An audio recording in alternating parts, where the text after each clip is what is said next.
Welcome to our channel. Today we how to build a chatbot with Drift, beginner guide step by step clearly.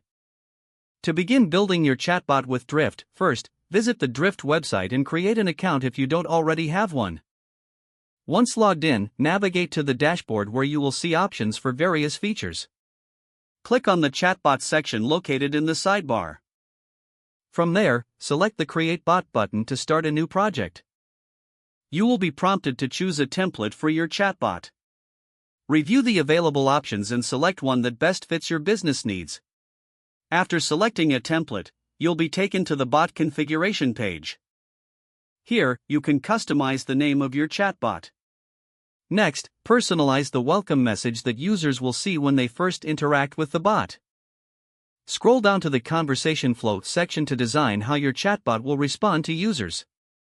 You can add questions, answers, and various call to action buttons to guide the conversation.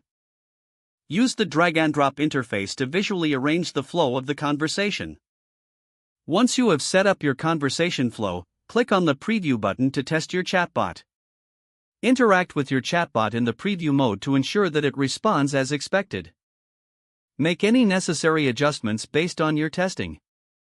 After finalizing your conversation design, proceed to the Settings tab to configure additional options. Here, you can set up the bot's visibility, define user targeting, and choose when the bot should be active. Once all settings are configured to your liking, save your chatbot. Finally, integrate your chatbot with your website by following the provided instructions for embedding the Drift code. Copy the code snippet and paste it into the HTML of your website where you want the chatbot to appear. Publish your website changes to make your chatbot live.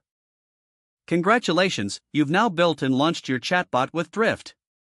If the page does not load, refresh the browser or try again in a private or incognito window.